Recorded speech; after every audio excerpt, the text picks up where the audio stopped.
Hello, everyone. Welcome to another episode of the Tennis and Bagels podcast.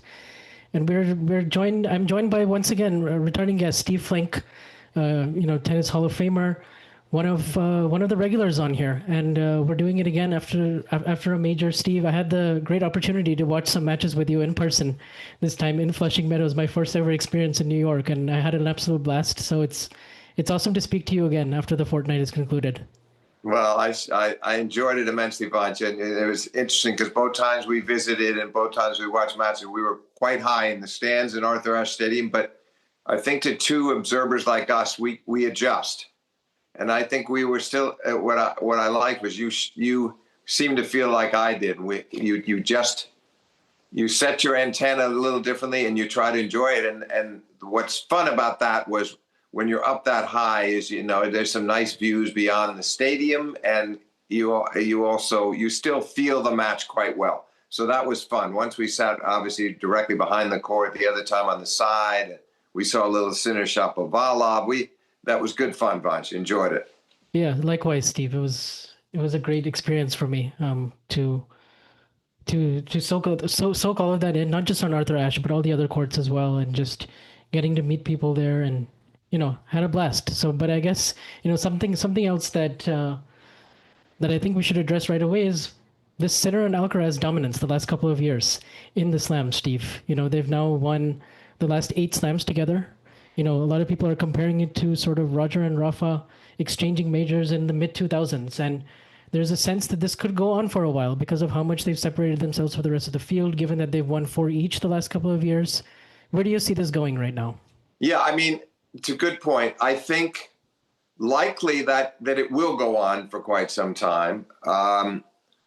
We got a bit spoiled in those days with Roger and Rafa, and then Novak entering the picture, and the way they all just dominated the majors. And at one stage, the 3 of them winning 66 out of 81, which is an incredible percentage. But you can't ignore the facts. I mean, 8 in a row is remarkable. And then we know that Zverev at this point probably never wins a major. We're waiting for Shelton and unfortunately he got hurt at the U.S. Open. So it's hard to see too many people putting a dent in this. So for that reason, now the other thing we have to consider, Vance, is always is injuries. That is obviously what really could stop it. If one of them was out for a sustained period of a couple of months or out, they actually had to miss a major, and then maybe the other one suffers a rare upset and we get a different champion. But for the foreseeable future, I mean, let's put it this way, Vanch. Here's what I would project. In the next 2 to 3, let's say the next 12 majors, if they don't win at least 10 combined, I'll be very surprised. And probably 11 and maybe even 12. But I think that's what we're looking at. There will be a high percentage. Maybe somebody in this period of the next 3 years gets in there once or twice, but they will continue to dominate. Yeah, absolutely. I think that sounds like a reasonable estimate and calculation. But what I would say is just coming into the storyline of this match, 3 major finals in a row in the same season that had never been done in the Open era. Right. And so that was a rarity. But I want to actually go back to something that I heard Ferrero say after the match, which was that Alcaraz spent 15 days post Wimbledon training specifically on how to beat Jannik Sinner after the Wimbledon final. And Sinner was talking about afterwards how he felt like he needed to change his game, in order to beat Alcaraz and add a lot more variety and, change the way he approaches other opponents as well. So that when he gets to play Carlos, a lot of that is not new for him. And he's not having to feel the unpredictability effect that Alcaraz brings. So I thought all of that was pretty interesting. And I just wanted to kind of start with that and get your thoughts on it. Yeah, I did too. Obviously, it's fascinating. Here's a guy that we have admired tremendously for his sense of the percentages. Hard-hitting guy, big server, big hitter off the ground, but measures his shots well, doesn't miss much. That was always the nice contrast with Carlos, is that he wasn't nearly as adventuresome, but he played his game and gave away much less, and therefore that was his winning recipe. Now, for him to talk this way, you can interpret it 2 ways, Vanch. In some ways, I worry. It's like, wait a minute, you did beat him in the Wimbledon final without the variety. You Yeah. did come very close in the 5-match losing streak so many times. Then you got sick in Cincinnati, and frankly, I don't think he played very well in this final by his standards. So, is it a question where he's got to add the variety, or does he just need to keep working at it? It's hard to know. The danger is if he starts losing to others, Vanch, which he seems to be prepared in his mind to do. What does that do to his confidence? What if it happens at the majors and then he doesn't even get a crack at Carlos? So I like the fact that he is trying to be honest with himself, and he knows what he's up against, a really formidable rival. That's all terrific. But I just hope he doesn't go too far with the experimentation, because he also does not have the wide range, the incredible artistry and gifts of Carlos. That's just not him. And therefore, he can't ask too much of himself. I thought it was very interesting what he said, and it didn't sound defeatist. I just worry that the gamble that could be,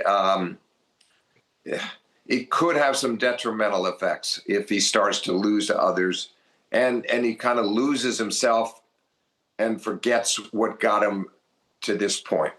Yeah. So I'll be interested to see what we witness, Vancha, whether it's later this year or at the Australian next year, what we all see, what the evidence is as he starts playing people in terms of his desire to add these elements to his game. And he wasn't that specific.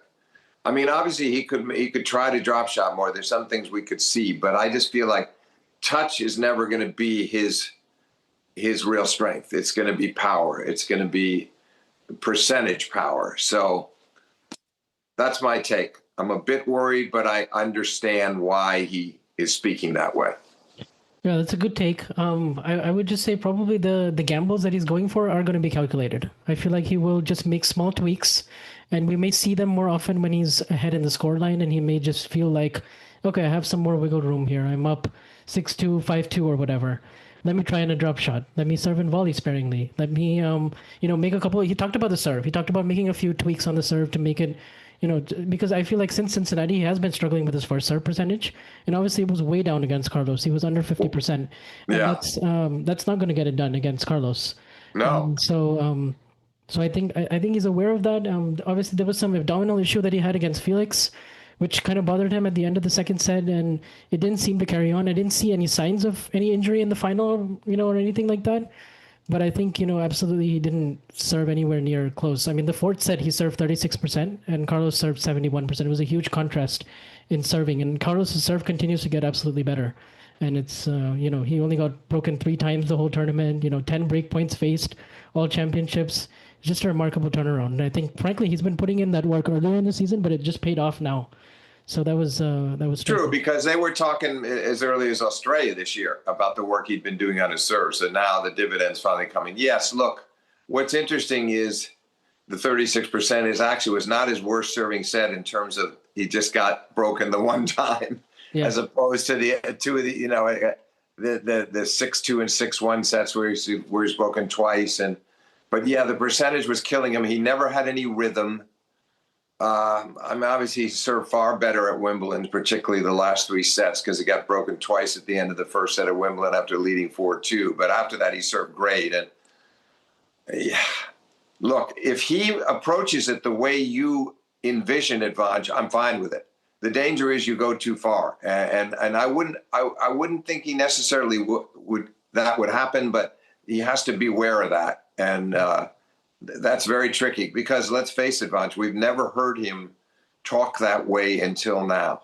Yeah. It's the first time, and he lost a lot of difficult matches. Obviously, the French Open was his for the taking with the 3 match points, triple match point in the 4th set before losing in 5. So this is the first time. I think what got him about this one and was this is the most clear, if you think of this whole span, and he early in the rivalry, he had the 4-3 lead, and even in that period when he was up 4-3, he had lost that U.S. Open match after having a match point. But that was the nature of things, that they'd have these really close matches, so that he didn't have to feel coming off the court. He wouldn't have had to look at it this way. But this was for a 4-set match, Vanch, it felt more like straight. Yeah. in the sense that there was that momentary relief for him when he got the break for 3-1 in the second set. And it broke Carlos at love, interestingly enough. He didn't have any other break points the entire match. But he managed to keep holding. He managed to make that break count. And when he served his way to 1-set-all, I'm thinking, okay, good. We've got a match here. This is going to be interesting. I thought, regardless of whoever won, I thought we were going to get a couple of really good sets and maybe even a 5-setter. And it quickly turned again. And the last 2 sets were pretty dominant. And for 6-4, listen, the only real look that Jannik had, funny enough, was the last game of the match. Yeah. Where 40-15 down, he hits a terrific cross-court forehand that forced Carlos into. Carlos had no play, and then the backhand down the line return winner to make it to deuce. Carlos just typically poised, just cast it aside, put away an overhead, served another ace out wide, and it was over. But I just think it was so emphatic. It was so clear cut. Carlos was so much better on this day. I can see why.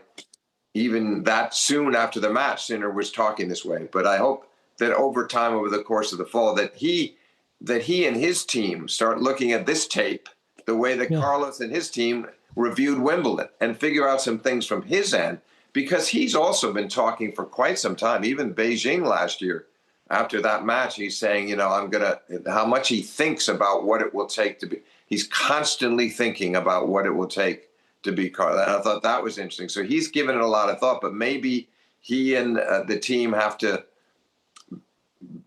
spend a period of time that's quite similar to what Carlos and his team did and try to figure it out from his end. I do think the other thing that has to be said is, okay, it was one of Carlos's great days. It was to me, it was his best major yet in terms of consistency, only losing the 1 set to Jannik, and all the others were straight sets. As you mentioned, 3 times losing his serve. I mean, Pete Sampras once went through Wimbledon in '97, losing it twice, and he had another Wimbledon. That was 3 years earlier where he lost it only 3 times. But otherwise, this is just unheard of. This just does not happen. And he's not Federer. He's not Sampras in terms of being known for the incredibly accurate big serving. I mean, but he has now proven that the hard work is paying off, and that this serve may now become amazingly the leading feature of his game and may lead him to many more majors, because until now you'd see a certain number. There were days when he was eminently breakable. Yeah. You look at the Novak match in Australia this year, a lot of breaks, and that happened to him here at the Open last year, Medvedev a couple of years ago. There were so many matches where you felt like he wasn't quite sure what he wanted to do with his serve. He was experimenting a lot of kick serves. But now what I think has happened, Vanch, is he's got that big one working. He's using the 128 to 132 more often in both courts. And it's particularly deadly in the ad court. And I guess the Sinner team has to try to figure that out. So hard to protect yourself against a 132, almost on the line in the ad court, going out wide at a pretty good angle. So, I mean, it's just, it was devastating how well he served. So what I'm saying is, okay, that was a fantastic serving day for him. He was feeling the ball beautifully. His forehand had been great the whole tournament, but maybe at its very best in the final. Yeah. And he just was he in the zone close enough? If he wasn't close enough. And then conversely, it was a slightly off form Jannik. And I think they have to be honest about that too, and just recognize, you didn't have your best day. You weren't executing very well. And you were partially reacting and pressing because Carlos was so good. It made you feel you had to do a little bit extra, because Jannik missed a number of what for him are relatively easy forehands that you thought he'd hit for winners inside in or inside out that he just missed badly, including the break point that put him down 2-love in the third. He was very upset and smacked a ball, and that's not like him either. But he was frustrated. So he has to weigh the fact that he was subpar too, while Carlos is soaring and he's subpar. And the combination is pretty deadly for Jannik. Yeah, absolutely. And, another thing that stood out was obviously the forehands. Like Alcaraz hit 14 forehand winners, Sinner hit 5. And there were a lot of occasions where Alcaraz struggled to finish points. I mean, Alcaraz did sublime to finish points, and Sinner struggled, putting away forehand shots. Right, And right. I think some of that was the speed of Alcaraz. Some of that was like the explosiveness that Alcaraz had in his forehand corner when he was moving that direction. Because there were so many times where Sinner would try to go inside in, and Alcaraz would hit a really strong forehand cross-court counter, which Sinner did so well at Wimbledon. Like Sinner beat Carlos with that Yes, shot, he with did. those running forehand cross courts, which he's known for, along with the sliding backhand. Yeah. And there were so many occasions where Alcaraz was just able to turn that point around and get to the net. And actually, I think they both did a pretty good job of coming forward. But Oh yeah, their percentages, both of them had very high percentages. It's true. yeah, but No, he countered that well, but nonetheless, I think Yannick was just mad at himself because when you sort of set up that high, if he executes it well, if he hits it close enough to the lines, Carlos probably doesn't run it down as many times as he did that day. We'll never know. I just think for him it was a bad day, and for Carlos it was spectacular. And what can you say? You have to weigh all that and try to get back in. But here's my point, Vanch. I thought Wimbledon was going to be sort of a turning point for Yannick in the sense that now he's back in it, and now he can start sort of trading victories with Carlos. He got unlucky in Cincinnati to be sick, so that goes into the record books when it was not a real match to be retiring at 5-love down. But unfortunately for him, it counts. And then he gets beaten decisively in 4 at the Open. My concern now is Carlos. Carlos is by nature a little cocky in a really nice way, by the way, not a rub it in your face way, but he believes in himself. And sure, there are times when he's had doubts. There are times when he's not played well, as we saw the last couple of Opens where he couldn't find it. But when he feels like he's in form, then he starts feeling close to invincible, understandably so, given his range of options. My concern now going forward is he could potentially be dominating against Yannick. It won't necessarily happen. I'm not giving up on Yannick in the sense of feeling like he will work hard to get back into it, but it may be that Carlos is going to win 67 to 75, 2 out of 3 or 3 out of 4 here is going to be the pattern. It's too soon to tell. We need to see more matches, but given what had already happened in all those close matches within the 5-match winning streak, to see this happen now, where it's the first time he can feel really coming away from it and say, "Wow, I really beat him pretty badly. I'm proud of myself, and I think I can build on this." There's the danger of that, whatever Yannick comes up with. What are your thoughts on that? How do you project the next 5 to 10, the next 10 meetings? it's going to be interesting. I would lean like maybe Alcaraz wins 6 or 7 of them. But I think Sinner will have some chances. We're getting to the indoor swing where Alcaraz, so far the last few years at least, Yeah, this has been the time where he's fallen down a little bit, and Sinner is, amazing indoors, and he's got this really good, the ATP finals, and he's yeah, got Australia sort of figured out. He's won it the last couple of years, and that's the one that Alcaraz is winning, and now Alcaraz is number one, and Sinner is the chaser. So I always kind of feel like maybe in some ways the pressure will be more on Alcaraz, and Sinner will try to look at it. This is how Sinner will try to look at it, I guess, that he is now the chaser, and so for him, it's he's not going to be coming into some of these matches as a favorite anymore. Whereas, at the start of the U.S. Open or after Wimbledon, certainly it had turned the other way. All of a sudden you're looking at a Roland Garros match, which Sinner for the most part was the better player, and then Alcaraz, saved those championship points, and he found the magic when he needed it the most, and then Sinner fairly decisively beat him at Wimbledon. So I do think because of how close a lot of those Alcaraz matches were, and because now Sinner is the chaser, I do think there could be a scenario where they might still trade, but I lean Alcaraz will win most of them still, like 6 or yeah. 7 I of get them. it. I get that, and I really hope you're right. And I don't want to use the word danger again. My concern is Alcaraz, if he can continue to serve this well, if the serve Yeah, becomes this reliable, and it was the entire tournament very reliable, then it's going to be that much harder. Because if you look at the French or Wimbledon, I mean, he wasn't serving anywhere near this well. And clay, all right, there's going to be more breaks on clay, but on the grass, not nearly this well on the grass at Wimbledon. And so I just think potentially if that becomes such a primary weapon for Carlos, even as well as Sinner returns, and then that's going to give him no margin for error. He's going to have to serve so well that he's winning a lot of tie breaks. Yeah. That'll be the primary way he'll win sets would be in tie breaks, and they're not going to be that easy to win either. I'm just trying to look at it from that standpoint because I've been rooting all along, as I think probably you have too, Vance, based on our discussions. You want to see this rivalry flourish. You want to see each guy succeed, each guy have his share of wins, because it's going to go on for so long. And I can't see why Jannik wouldn't still stay ahead of the rest of the pack, even with the experimentation. And he talks about taking some losses. I doubt there'll be that many to other players. So they're going to continue to clash a lot. And I think the Carlos serve might be the key to it all, that if he stays on that level as a server, Jannik is going to have a lot of trouble beating him. It's a good point about the serve. If the serve dominance continues the way it did these last couple of weeks, it's going to be really, really hard to stop Carlos.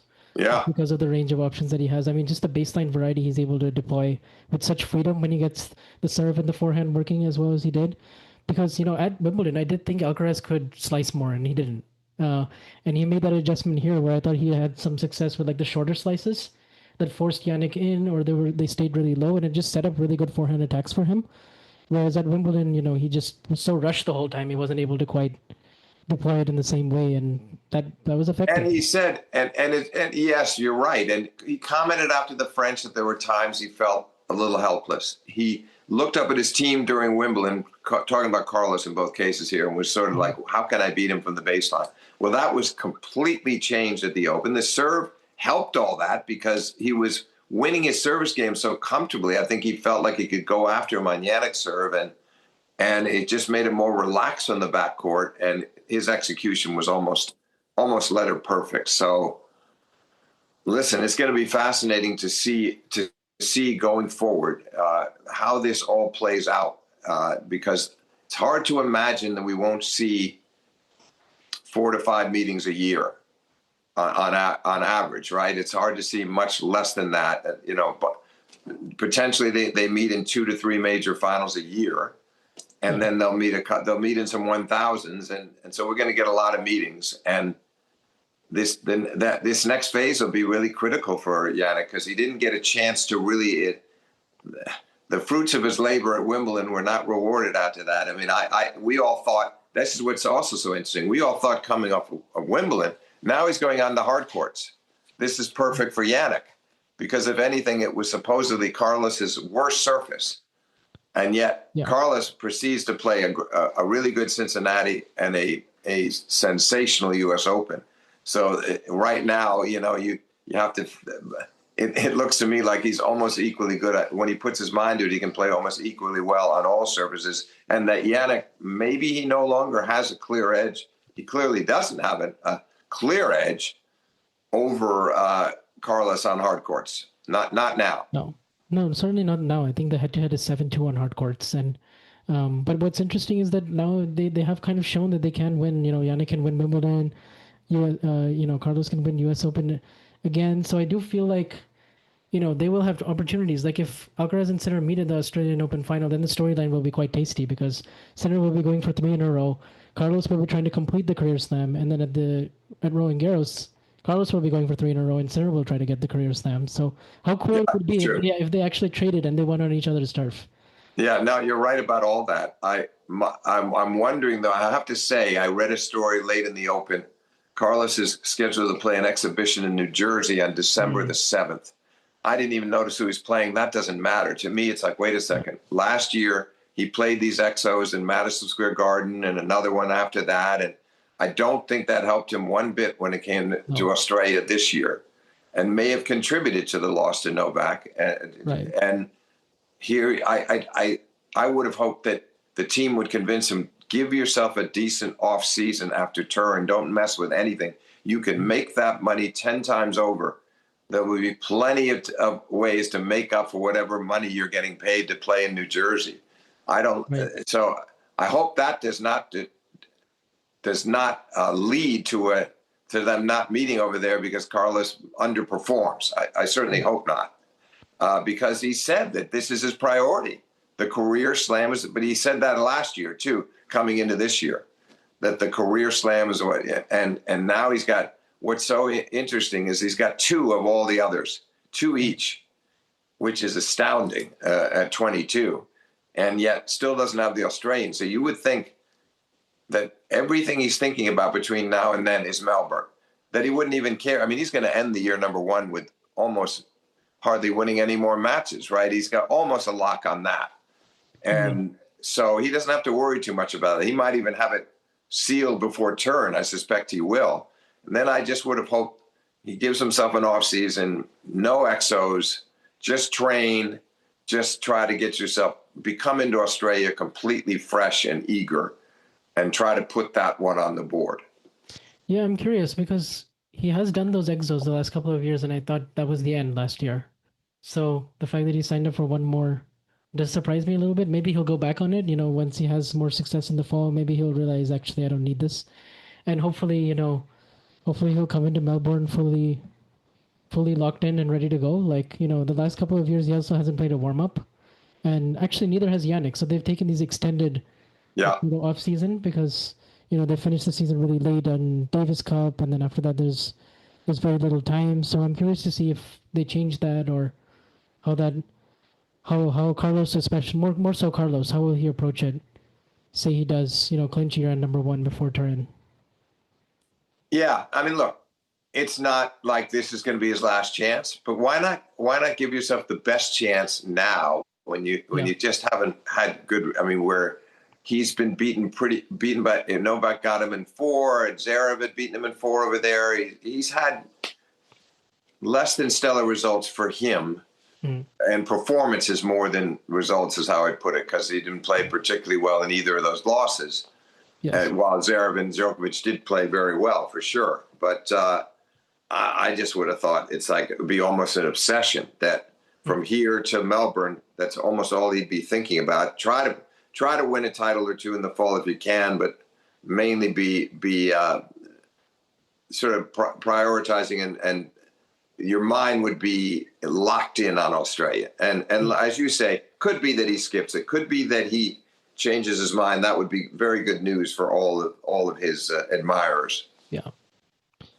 Good point. I mean, I should say this is also the first time that Carlos has gone through his two biggest rivals, because Novak is also a huge rival for Carlos. And, he had won 4 of his last 5 matches against Carlos, including, the Olympics and obviously the Australian Open quarterfinal, and 3 of their 4 matches in 2023. So, how big do you think it was mentally for Alcaraz to get that win the way he did in straight sets? Before we talk about Novak.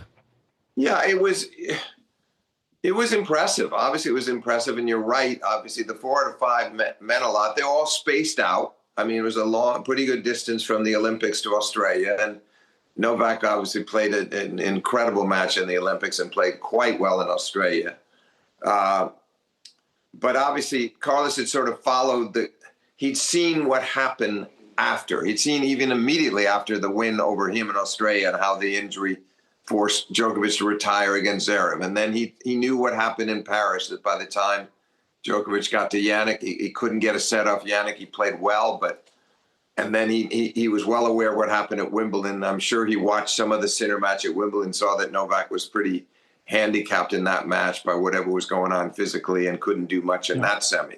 So I think by the time he met him here, he didn't feel like he was necessarily playing the same Novak he had met in Australia or the Olympics. That he kind of felt that, unlike those where he was probably a bit nervous going in and was fully aware of what Novak might do at the peak of his powers on a given day. He felt like here, okay, if I just play the way I've been playing the rest of the tournament, if I serve the way I have been, I can still, as great as Novak still is, and back in another semi, I can still sort of set the tempo in this match. I don't have to feel like I have to play out of my mind. I just need to play really well. So I think he was quietly confident going in, aware that Novak had come off a tough match with Fritz and that it was just the pattern of all the slams this year. So I feel like didn't take away from it. It was a very good performance. Interestingly enough, the similarity between the Sinner match and the Djokovic match was Carlos breaking serve immediately to start the match. I think that's helped so much. You have this immediate cushion, and you're not counting on that. And before you know it, you've tucked away the first set. And then in the case of Novak, Carlos did a good job to battle back. I thought Novak played it kind of a bad game to let him back in after leading 3-love in the first. But nonetheless, Novak then buckled down and held serve all the way back into the tiebreak. And they had an exciting tiebreak, but Novak was always trailing, and Carlos, getting through that, knew he had it in his hands. So, but still, you're right. It's still Djokovic. It's still a big win in its way and a gratifying win, and it carried him to the final, a good frame of mind. I think the big thing for him was probably he was very happy that it didn't lose that tiebreak and have to play 4 or potentially 5, and that left him physically very fresh for the final. And yeah, it's impressive, no doubt about it. Even with all of the issues that Novak has, that he admitted after the match himself about best of 5, it's, the difficulty of playing. I think Carlos was aware of that going in, but taking nothing for granted. And also he dealt with the crowd nicely. There was quite a big Novak cheering section in the crowd. They weren't anti-Carlos, and Carlos had his supporters as well, but there were a lot of people sentimentally really wanting Novak to do well in that match. And Carlos did not let that get under his skin. And again, when he went down the break in the second, he didn't concede it, which was good from his end. I mean, and then obviously once he got the tie break, Novak didn't have too much left in the third. So it was impressive. I think it was just what he would have asked. You also don't want to win that match necessarily 2-3-2. You want to be tested a little, and he certainly was tested, but he passed the test. Good effort. Yeah, I thought it was a good effort as well from him. But from a Djokovic perspective, he had 2 days off here after beating Fritz. Yeah. And, he certainly was talking going into that match saying, like, I hope I can hang with Carlos. Right. Hope, and normally, at his very best, you don't hear him say, I hope I can hang, he just believes it. So for me, that was kind of a sign that, okay, like, there's still a bit of unknown here. How will he be physically? But just the fact that his gas tank was empty by the third set, and that Carlos didn't have to play at his full zenith of power, that's my concern for Novak right now, is that he's able to get to these semis, and it's a remarkable feat, to be able to make 4 major semifinals at his age. It's just honestly incredible, astounding. But, where does he go from here? Like, because the gap between him and the field is still there. But then there's a gap between him and Alcaraz and Sinner. So which he fully acknowledged. You summed it up well. He absolutely acknowledged that beating those 2 guys in best of 5, that was the most interesting part of his press conference. He's not saying it's impossible, but he's saying it's an extremely daunting assignment for him. And then he started talking about maybe trying to beat them in best of 3. I didn't understand that part. I didn't like that part, because I don't think that's really where he's going to feel rewarded if he somehow beat an Alcaraz in the finals of an Indian Wells or knocked off Sinner in Monte Carlo. I mean, yes, those are they'd still be impressive wins as he approaches 39, but I don't think that's what he's in the game for. The whole point was to try to win number 25, and he's seeing now that he didn't sound like he totally given up, but he realizes how hard it's going to be, because they're not going to. You just can't count on.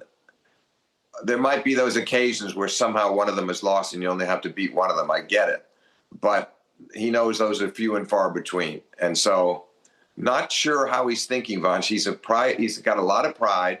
He loves the game, so the thought of coming off after this match and saying, I may have to think about retiring. I don't know if this can happen for me. I get the idea that he was not prepared to say that in New York. I just hope when he goes back home and starts reflecting that he's just realistic about what he's up against, and that he realizes that. I mean, suppose he started going out next year, and because he's a year older, he now loses a few 16s or quarters, or he gets picked off by a Shelton, let's say, on a great day. I don't necessarily think that's going to happen, but those things potentially could happen if he's just 5 to 7, 10% below where he is right now. It's pretty hard for him to. I mean, we've seen, look at the last 2 years, Fox. Let's look at what's happened. The only title that he won, and partially was due to injuries and getting hurt at the French and knee surgery, but the only title he won in 24 is the Olympics. It's a very big one, and it was a tremendous effort, but it's best of three, and all power to him. Great achievement. The only title he's won this year is Geneva, another big one because it got him his 100th. Yeah. And I thought it was really kind of fun to watch him squeeze that match out over Hurkacz, because you could see how much he wanted it and how hard he competed. And he was far from his best, but he got it done. But those are 2 titles in the last 2 years, and lots of good slam performances. Finals of Wimbledon last year, semis of Australia last year, semis and quarters of the French where he had a default. This year he's in, as you mentioned already, all 4 semis, unprecedented for somebody at 38 to do that. Rosewall got to 2 finals at 39, which was an outstanding achievement in 1974, losing both to Connors. But to do that in all 4, on 3 different surfaces is a remarkable achievement. But again, would it satisfy? Let's just say he somehow managed to replicate that feat next year, Vach, and he's back in the semis of all 4, and the same thing happens again, and he's losing them to Sinner and Alcaraz. I just don't see the joy in that. I don't see. Yeah. I got to believe that he's going to enjoy the game less if the losing goes on. And he's gone through 2 years in a row now of not winning slams. If you look at that period of Novak from 2000, where you start with 2011 through 17, finally it ended. He won 6 years in a row. In 17, the elbow trouble started. He didn't win any in 17. Then he comes back in 18, and he's picking them up in clusters again. 18, 19, 20, and 21, 2, 3. Another 6-year streak. So there was a period, 12 out of 13 years, he's winning at least a slam a year. Yeah. And now 2 years, this finally for the first time since back then, he's gone 2 years without winning a slam, and he's going to turn 39 next year. So I don't know I can't figure out what his thinking is, Vanch, from that press conference, in the sense of what's acceptable to him and what motivates him to play, since the whole motivation this year, he talked about the 100th and he got it, but the main motivation was he wanted number 25, and he's seeing that it's going to be harder and harder to get it. So what are your thoughts on? I was just as confused with his answers as you were, but then I started thinking maybe it's just love of the game, like just enjoying the crowd, enjoying the sensation of still being able to do this and still being able to beat the other guys aside from them. And you see him now, like, even in the Roland Garros semi against Sinner, like he's smiling after losing points. Yeah, he was. That's not him. And Vanch, by the way, he was actually even doing that when he beat Carlos at the Olympics. Smiled several times, because Carlos, with that unbelievable court coverage and stealing points or coming close to stealing points, and he did it then too. It's true. You have a good point, and he did allude to it in the press conference that the crowd affection means a lot to him.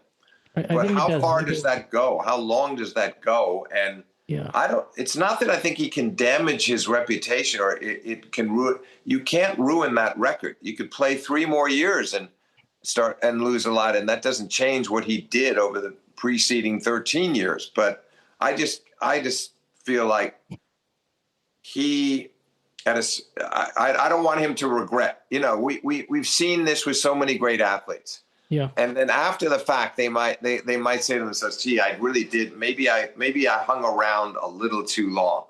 I don't want him to feel that way. That's a good point. Yeah. Maybe he just needs like an end goal. He needs to set himself a target. Like, okay, I will go till Wimbledon next year, or I will go till the U.S. Open, and then that way he has a clear like end, because otherwise he can try to pick up more titles. Like he can enter in 250s, and he can try to score best of 3 wins, because I do also think, we've talked about it all. Obviously, the 25 is not really a real record for him. So but that's what I wonder if someone could just ask him, like, hey, like, the all-time Margaret Court has 24, you have 24. Like, has anyone actually asked him, like, in terms of historically, like how important is that 25 for him? Is it important in his mind? Well, I mean, obviously he's referenced it. But it's just hard to know. It's hard to gauge, and I think I think he liked it in the sense of, obviously it's true that whatever any of us historians think of Margaret Court's record, and Margaret Court is not in the conversation among most of us with Serena Williams, with Martina Navratilova, with Steffi Graf, or for that matter with most of us with Chrissy Evert. I mean, definitely the other three, and I think Chrissy as well, would be ranked above Margaret. So I don't know whether Novak is aware of that, but I think his argument might be, I don't really care that it's Margaret Court. I just care about being number one man or woman, period. And it still gets back to the networks, Vanch. I think that when they put those graphics up so all the time when he's playing in the latter stages of majors and they show the pictures and he sees Court with, tied with him, it's just that desire to separate himself once more. But he's already separated himself from all the men in history. And I have to believe that means much more to him, that he knew. I mean, once Rafa retired, he knew he was safe unless Carlos someday did it or Yannick someday did it. And he knows how hard it will be for them to one day be approaching his numbers. It's going to take many years of hard work and success and lack of injury. So, yeah, it's hard to gauge. And I think he'll probably do there'll be a lot of contemplating over the fall, Vanch. He'll fulfill whatever commitments he's got, but he'll also be sort of mapping out his mind what he really wants out of next year. And if it's fan adulation, if it's fan affection, surely he could, with his people and with the help of the tennis world, figure out a celebration that's somewhat similar to Rafa at Roland Garros. And what I kept thinking after the Open was, that's something he could do if he decided to retire. He could well do it in Australia, which is his most successful major. 10-time champion. Imagine the reception he'd get if they honored him at the Australian Open. And, maybe that's a year off. Maybe it's not this coming year. Maybe it'll be the following year. But that would be a wonderful place for him to get honored. Right. Because of the 24, he gets 10 there. Yeah, it's quite interesting because before the start of the tournament, he was talking about the possibility of missing his daughter's birthday. And same day, the quarterfinals is Fritz, right? But then I think he really enjoyed the victory over Fritz and the fact that it happened on his daughter's birthday. And, so it was kind of mixed feelings because before the tournament, I was kind of thinking, okay, so he's maybe potentially hinting at how much longer can I play kind of a thing. But then after he gets that win and then he probably sees how well he's played in the quarterfinals this year in the majors, like the combination of Australia, Roland Garros, and this one, and maybe also a little bit the Wimbledon one, but he's played like his best matches of the majors in the quarters. Yeah, I mean, he beats Carlos in Australia in the quarters. He beats Zverev in the quarters of the French. Yeah. I think in some ways the win at Wimbledon over De Minaur was more impressive than Caboli, but so be it. The good point. De Minaur win is a good win. And then Fritz is a nice win here. He keeps his dominance on Taylor. So, yeah, those are all amazing when you consider the age and the fact that all of them must have thought maybe their time had come to get him, to beat him and on a big occasion, and it didn't happen.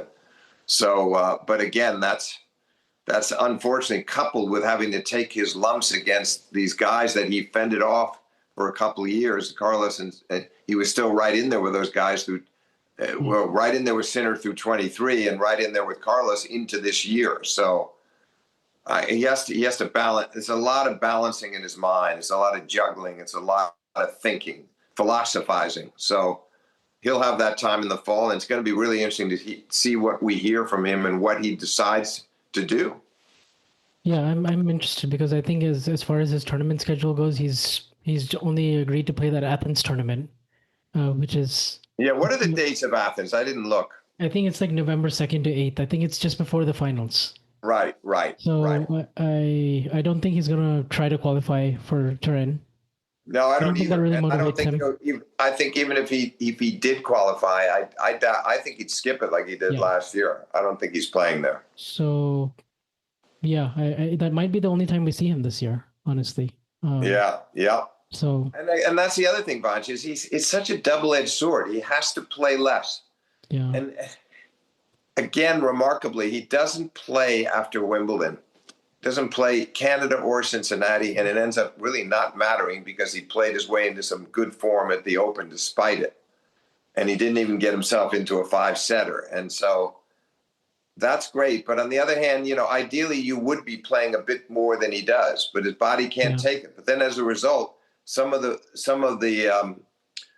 tournaments where he might have played better, he doesn't. I mean, Miami was an exception this year. Miami, right up to the final, he played great. He didn't play a bad final either. He just nosed out in tie breaks. But it's so tricky trying to play less but maintain the standard. Yeah, his last 3 tournaments were the majors, so it's quite difficult because also what if his ranking goes down and then now he's suddenly 9th or 10th, or he's having to face Sinner or Alcaraz in the 4th round of the quarters, and then there's the risk of also maybe he gets a really tough first couple of rounds and then he's asking a lot of himself, and I think he kind of gets that, and I just hope he sorts it out because there was a sense of realism in that press conference. He wasn't kidding himself. He didn't say, "Oh, gee, I woke up this morning and my hip was killing me, and that's why I couldn't play well in the 3rd." He's not talking. Interestingly enough, he said he was gassed, as you alluded to earlier. But he said he didn't have any real injuries. But we saw over the course of the tournament the trainers coming out. There were all kinds of things going on. They may not have been serious, but they were serious enough for him to call the trainer. And I don't think I'm sure there were still some niggling things going on even when he played Carlos beyond getting gassed. And then, of course, what happened there too, Vanch, that he doesn't say is once you're down, once you're down 2 sets. Yes. And that if you pull off a Herculean effort and win in 5, then 2 days later, you're going to play Jannik Sinner in the final. That's a pretty depressing thought of coming off a 5-set win over Carlos to have to play Sinner and knowing you're going to be severely compromised. Right? Don't you think that? I think the psychology enters into it at that point. It's like, oh, boy. As opposed to if he had won the 2nd set tiebreak. Yeah, that would have been a big lift, and he could have gone through his tables, and maybe he would have been in a different position. But when you go down 2 sets, then it's almost very tempting to throw in the towel right there. So. And I felt like he didn't have his whole heart in that 3rd set. It was like you could see emotionally he looked a bit spent emotionally. He did the best he could to get a couple of games, but he really didn't have much left in his in terms of emotions as well, not just physically. And I'm sure he's training hard between the majors, but obviously playing matches and training hard is a whole different thing. And no matter how great you are, like you still need those reps. And he's just done so well to kind of just go into them and work his way through it, and fight his way through the semis, and then he just runs out of gas. And it's a tricky proposition. I don't envy him. It was much simpler with Roger and Rafa. The injuries that they had, Roger with the knees, Rafa with everything under the sun. That they just knew that there was no way they could go on. And I don't think it was that difficult a decision for either one of them once they'd made up their minds. And it was kind of obvious to them that it was time to go. It's not the downside of Novak reaching 4 slam semis is he knows he's still that good. Yeah. So yeah, it's definitely in a different spot he finds himself in than the other 2 for sure. But one other thing about Novak is his tiebreak record this year hasn't been great. I think it's like 8-13 or something. And we're not used to seeing that. This is the greatest tiebreak player of all time. So yeah, it's true, and it's revealing because it just tells you that even at times like that, he's not necessarily believing. And that's just that's a very significant stat. And he was almost like he wasn't a 21, a Sabalenka 21-1, but he had great numbers. You look at his tiebreak numbers in 23; they were fantastic. So that's another indication of slight decline because that's when players really separate themselves, and that makes a huge difference in the outcomes of these matches. I mean, he finished off with a tiebreak loss to Sinner in Paris, and the 2nd set here with Carlos. They're big sets. even the one set that he played against Zverev in Australia was a tiebreak and he lost it. So you're right. I mean, that's also been quite significant this year to see him faring so badly in the breakers. Yeah. I guess, the story of the tournament outside of Sinner and Alcaraz for me this fortnight on the men's side was Felix Auger-Aliassime, because what a resurgence from him to beat Zverev and Rublev. I mean, you and I also caught a lot of the Rublev match in the stands. And then, Yes. and then the quarterfinal win is, I mean, the semifinal performance against Sinner was also a really good one. And, now we're getting to the indoor swing and he's just picking up a lot of momentum, and, it's exciting to see him play the way he did. It was. It was. Now, I hope that, and we saw Felix losing to Medvedev in the semis 4 years ago, and a lot's happened since, and a lot of it has not been good in the sense that we feel like he's undervaluing his potential, or there are times that maybe he's just not passionate enough about the game, about winning. I hope this time he will take it and do something with it, because he's a joy to watch. And yes, he did play beautifully. It was a slightly subpar Sinner, but that takes nothing away from Felix, who really played, especially the last 3 sets. The scores don't do him justice. The last 2 sets were better than the scores from him, and he had opportunities to break, and they could have been closer. But I was encouraged. And Rublev match you mentioned, and De Minaur. Felix was playing well at this Open, and maybe reminding himself that he can do it, not just in these 250s or 500s, but he can do well in the Slam. So, and he's obviously one of the most electrifying players in the game, because he's an all-court player and he's not afraid to attack. He's got a beautiful serve. I thought this tournament, Vanch, his backhand was maybe more solid than I've ever seen it before. Sinner was trying to pummel that backhand, and sometimes to no avail. Yeah, I thought that was very effective. He was just managing it, hitting it pretty deep, setting up the forehand, sometimes lining it up to go big down the line. He was using the slice sometimes. I thought it was very effective. And then when you take the rest of his game with the serve, the forehand, the athleticism, it just, even in the match against De Minaur, where he didn't play his best at all, and neither player did. It was just a battle of nerves. It wasn't the highest quality, but Right. But the fact that he managed to come through from 2-5 down in the fourth, and he just held it together. And in the big moments against Zverev, he just took the match from him. And I was impressed. And he had a good start to the year. He won a couple of titles. He made the quarterfinals in Cincinnati, and for him to kind of erase that performance in his mind and play a much better one in the semis, I think is hopefully going to bode well for him. I hope he keeps it up, because listen, those are 3. Those are 3. You think about it, with Zverev, Rublev, De Minaur. Those are 3. It's not like he had any kind of gifts on his way to this. I mean, those are 3 pretty darn good wins, and then a 4-setter with Sinner to cap it off. So I hope he's going to start demanding more of himself, because the start of the year was very good, and then we didn't see much from him after that. And listen, I think the fans loved watching him in New York. The whole tournament, not just in that match with Sinner, but all the way through. Yeah. Of course, we also, during the indoor swing, I was trying to see if there's any other players who, like Jack Draper, for instance, who could make a move and, perhaps, make a push for being that third guy. But he's out for the rest of the year, unfortunately. So such a shame. Such a shame. He's had this history through his career of injuries, and this, of course, was far and away his best year. And he established himself as a top 5 player. And we had some hopes for Wimbledon. He caught Cilic on a great day. Yeah, I that's, and you can see he wasn't right at the Open. You could see it, and so he ends up pulling out after a match. And let's hope he can start strong in Australia, and rebuild and get right back up there, because he's one of the guys that I honestly think is capable of, along with Shelton, interestingly enough, the 2 left-handers. But I think Jack has the mindset of someone who can win a few majors before he's done. And he might be one of the few guys to get one, for instance, in the next 3 years, where we talked about at the outset, in the next 12 majors, somewhere along the line, somewhere in there, maybe at Wimbledon, maybe somewhere else, where he capitalizes on his game. And he's got a pretty devastatingly potent forehand, and one of the better serves in the game. And He's improved his backhand. He was so impressive, and he played so well on the clay. So I was really Yeah.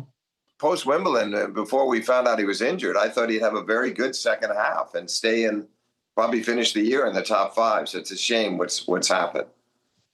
Yeah. And same thing with Ben. Hopefully he's able to get healthy, and because that was such an unfortunate injury, and he came in with some momentum winning Canada, and so hopefully those two are going to be healthy at some close points. I also thought Arthur Ashe is another unfortunate one. He's been out since Roland Garros basically, and Yeah, I think the yeah, three of no. them, they could make quite a trifecta, and I think make a push for Well, Feast, being- yeah, Feast was also making some clear progress, and that's why that was yeah. unfortunate. And yeah, let them all be healthy next year.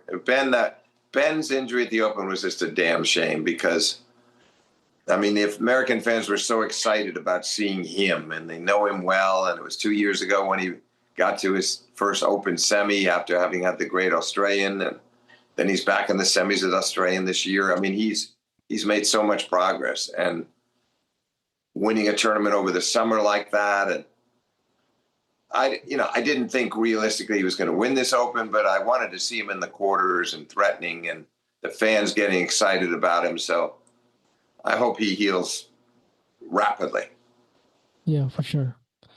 And then of course we also had Medvedev, Tsitsipas all go out in the first couple of rounds, and it's just been a continued struggle for them, I guess. Of those two, who are you more worried about right now? Yeah, I mean, look, Holger, he seems like he's physically healthier. I don't see as much evidence of him struggling, getting into these deep physical dilemmas as he did a couple of years ago, but he's not producing the results. And he's got to make a move soon. He's got to make a move soon. I mean, he looked good in the spring on the clay, and he beats Carlos. Carlos was a little injured in the second set, so things were looking good then in Spain. And I don't know. I'm getting a bit discouraged about him. Medvedev, of course, we had that was kind of the most depressing moment of the Open in some ways, to see him behave that way and Yeah. try to delay an opponent from serving at match point for 6 to 7 minutes, and that was kind of deplorable in its way. And Daniel's kind of he's just getting more and more disgruntled because of his results, because I think he keeps expecting to turn it around. Daniel likes to play indoors. Let's see what he does in the fall, Vanch. Maybe some of the other guys not that motivated, the likes of Sinner and Alcaraz, are not necessarily that excited about the end of the year. They'll be thinking more about next year, and other guys might be a bit tired at this time of the year. It's an opportunity, but I don't know how much he's going to do even indoors. And, Tsitsipas is just, I mean, he's going to probably finish the year somewhere around 25 in the world if he's lucky. Yeah. Well, let's see what happens the rest of the year on the men's side, and who can kind of challenge Alcaraz and Sinner, who has a better end to the season. If Alcaraz, secures year on number one, which he's in a really great position to do, and we'll see how much Novak plays. I actually been not really expecting Novak to play much, but Yeah, and Carlos doesn't have to play too much, obviously, Vanchi, because I mean, I honestly think I don't think it's going to take that much, and I can't imagine that Yannick is going to overplay in the fall either. I mean, in whatever was going on with him, the few little physical things like that with the abdomen, maybe he wants to rest a little bit and just get himself in feeling better. But I just think Carlos he's so far ahead in the race that I can't see how he doesn't, with just mediocre showings from here on in, and maybe if he hasn't locked it before turn, it might be a situation where he just has to get into the semis to nail it down. I think that's going to happen for him, but we'll see who takes advantage,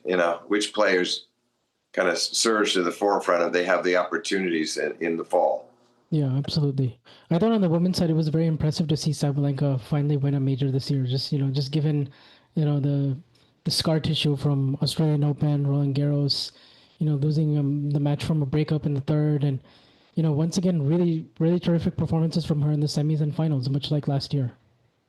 What made it all the more impressive was the frustration she'd had that she'd endured all year long, by starting with the tight 3-setter to Keys and 7-5 in the third in Australia. And then she goes to the French and has that debacle against Coco and reacts poorly and blames her loss on the conditions and doesn't give Coco any credit. Still a winnable match. And then the tough semi loss against Anna Samova at Wimbledon. So you look at all those near misses, that there was a certain amount of pressure on her to come back to New York to try to defend, to get her last chance to get a major this year, when she's been clearly has been the sort of unassailable number one woman player. And I thought it was one of the more impressive majors I've seen her play. I mean, she was fortunate, obviously, to get Vondrousova in the quarters defaulted, but otherwise all straight setters. Then Pegula really tested her. Yeah. Terrific thirds. I mean, first of all, Pegula turned that first set around from 4-2 down and lost 4 more points and wins at 6-4.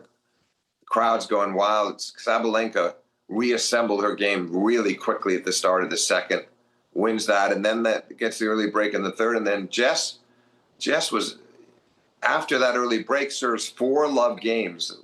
I mean, she was awfully good on serve. And then she kept, because she was holding so easily, she was really geared up to test Sabalenka and had all those break points with Sabalenka 3-2, 3 of them, and another one at a couple of break points at 3-2, another one in the following service game, and finally in the last game saves 2 match points. So those last 3 service games, 3 to 4 service games for Sabalenka were so tense, but she didn't crack at all.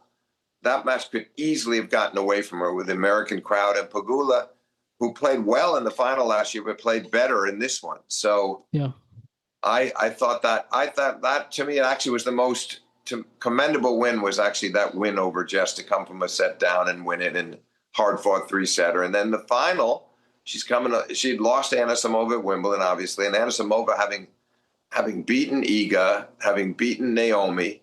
Those are big wins for her to coming into the final. And I know there was a lot of people believed that she would win. I thought she had a good chance to win. Yeah, me too. And then you had that interesting start to the final, Vanch, where it was, you had Sabalenka up 2-love, then gets broken twice. She's down 3-2, and then she runs off 4 games in a row.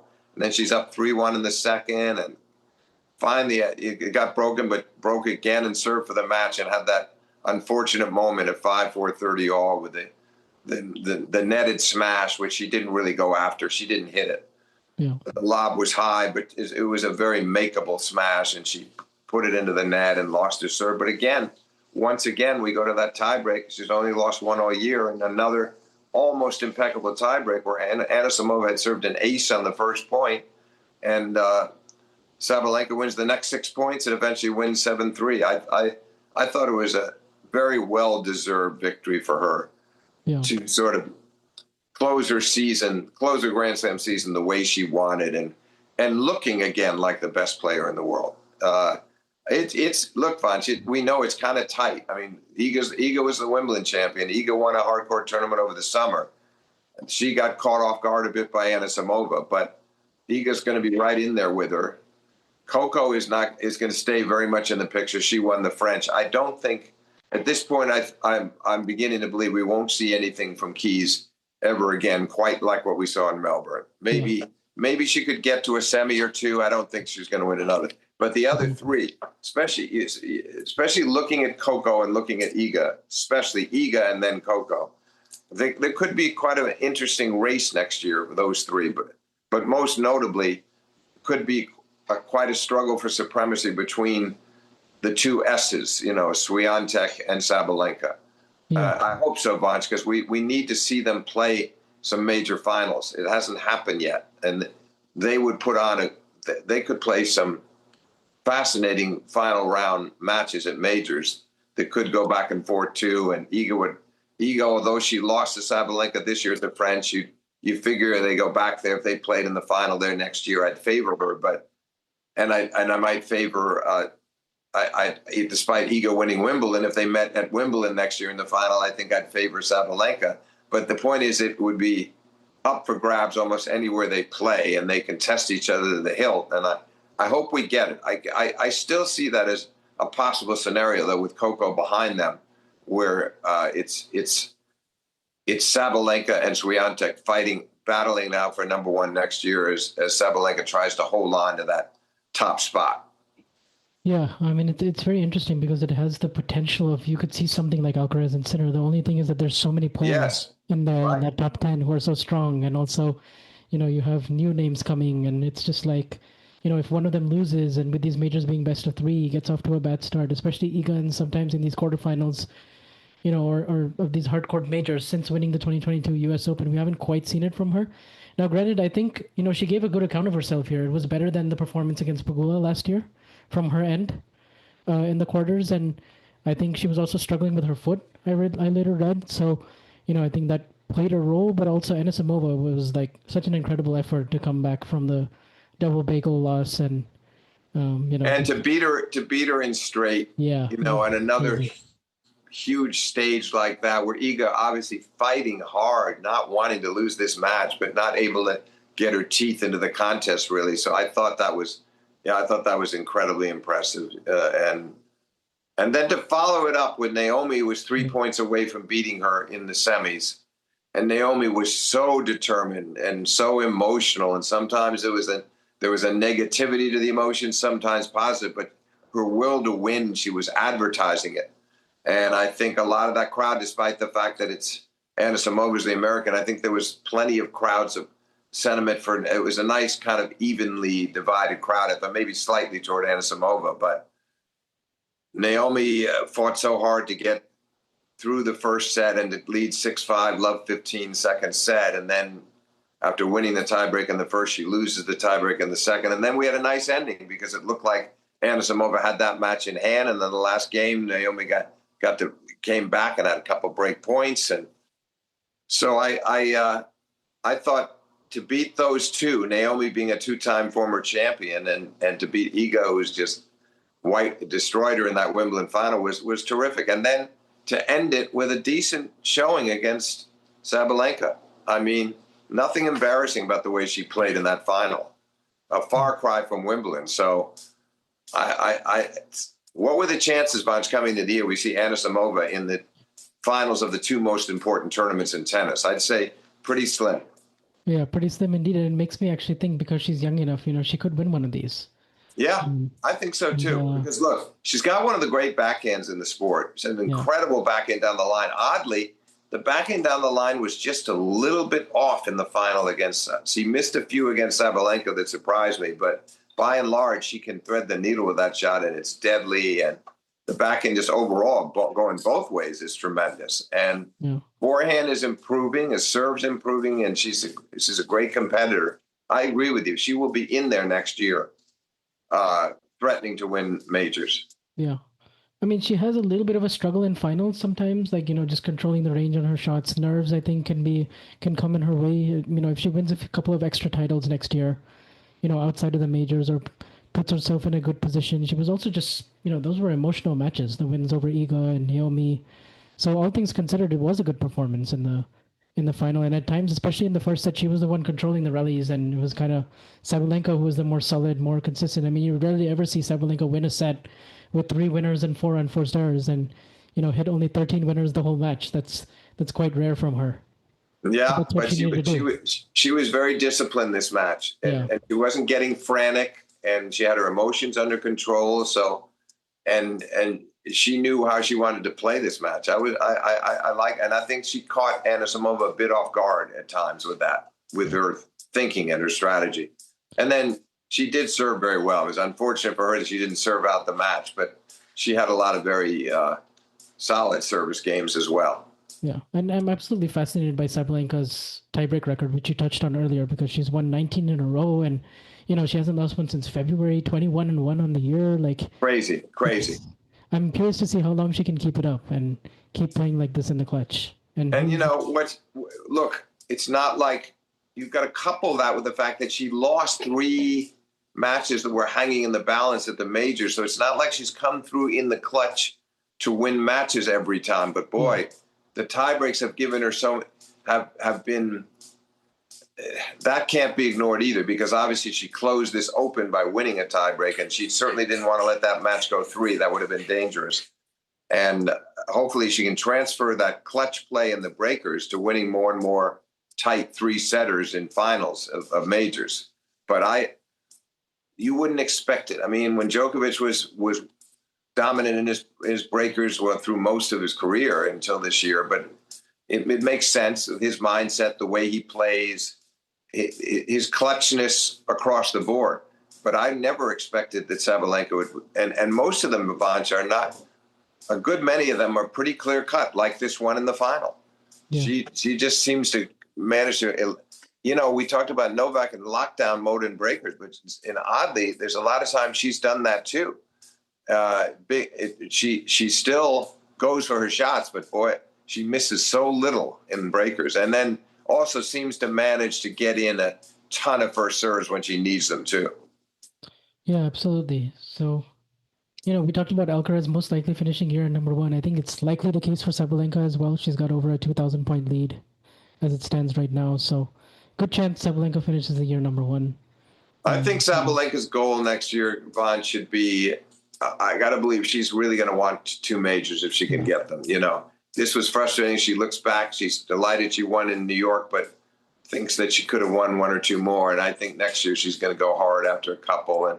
But look, we had 4 different winners this year. Next year, I still think we'll probably get, say, 3 winners. I would expect Iga to get the French back.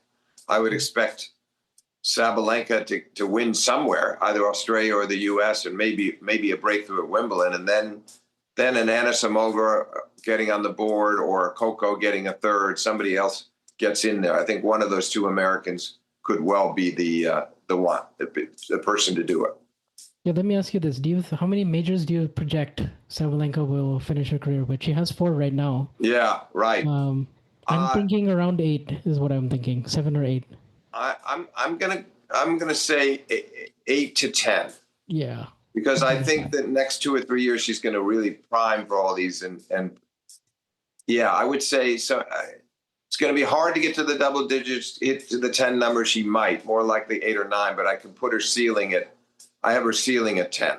Okay, that's a good projection. Yeah, just the fact that she makes the semis of all of these very consistently, and right, exactly. She's giving herself chances. She's almost equally comfortable. She's gotten much better on clay. So she's very comfortable on all the surfaces. Absolutely no reason she can't win Wimbledon on the grass with that serve. And so, yeah, she'll threaten everywhere. And you think she probably wins one of Roland Garros and Wimbledon at least once? Yes, I agree. Yeah. And you also have Iga going for the Career Slam in Australia, so that's going to be cool as well. So it will. Yeah. And I don't think she should be too discouraged, Vansh. The year she had that really, for what was for her a very depressing spring on the clay. It got a little better in Roland Garros to find her way into the semis and play a couple of really good sets against Sabalenka before getting buried in the 3rd set. And then goes from there, wins Wimbledon, wins a hardcourt tournament over the summer. And hopefully she'll finish the year strong. But I think she'll go into next year in a good frame of mind. And yeah, she should be targeting Australia. I mean, look, it didn't work out for her in New York, but she knows she can do it on hard courts. And I would hope that she would make a real deep run in Melbourne. Look, this year, she's 1 point away from the final. It took a clutch effort from Keys to stop her. And otherwise, she's playing Sabalenka in the Australian Open final this past year. And who knows what would have happened. Yeah, absolutely. Yeah, they've both been 1 point away from meeting in a slam final. It just hasn't. Yeah. It's crazy. I think that's one of my wishes for sure for 2026. Let's have them meet in a slam final at least once. Right. Yeah. Let's hope so, because their matches, they can have some great matches. It's a good matchup. It's an interesting one. Different methodologies, and both of them fierce competitors. And I'd love to see it. I think that they could end up producing some of the better major finals we've seen in women's tennis in recent times. Yeah. Well, Steve, this was a great discussion as usual. Touched on all the major topics. Of course, Sinner and Alcaraz, we had to focus mostly on that. That's really the talk of the town right now, and it sure is. Continue to be sure is. For years to come. And hopefully I get to go to more majors and, see more matches with you. So, I hope you do, Vanch. It was great to see you in New York and to see, not that I didn't know it already, but to be reminded again of the passion you have for the game and how much you enjoy watching it and how well you observe it. You're a really excellent observer of the sport. appreciate it as always, Steve, and we'll do this again soon. Okay. Thank you, Vanch. Yep. Thanks.